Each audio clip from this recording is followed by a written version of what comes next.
Le rayon réfracté est l'angle de réfraction. Il faut savoir que quand on a une réfraction, c'est qu'on a une séparation entre deux milieux de densité différentes. Qu'arrive-t-il quand le premier milieu est plus dense que le deuxième milieu et qu'arrive-t-il quand le contraire se produit? Ici, on a affaire à un rayon incident qui est plus éloigné de la normale que le rayon réfracté. Ça a pour effet d'avoir un grand angle d'incidence et un petit angle de réfraction.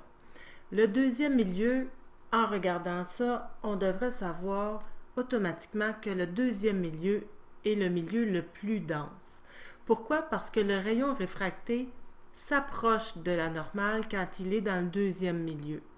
Quand il s'approche de la normale, c'est signe qu'il perd de la vitesse. Donc, le rayon incident continuerait tout droit s'il n'y avait pas de différence de densité et s'éloignerait de la normale s'il y avait un second milieu qui est moins dense. Là, on a nécessairement affaire à un deuxième milieu plus dense parce que le rayon s'approche de la normale. Ce qu'il faut écrire ici, c'est dans ce cas, le milieu 2 est plus réfringent que le milieu 1.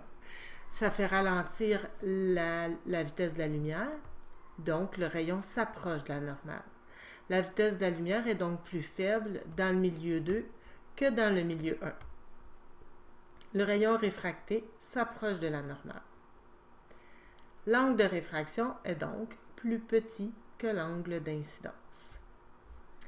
Quand, au contraire, on a affaire à un milieu 1 dont l'indice de réfraction est plus élevé que le milieu 2, c'est que le milieu 1 est plus dense que le milieu 2. L'angle de réfraction devient plus élevé que l'angle d'incidence. Parce que la lumière augmente de vitesse, elle s'éloigne de la normale.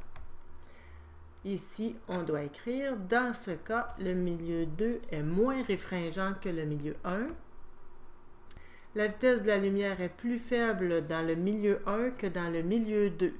Le rayon prend de la vitesse et s'éloigne de la normale.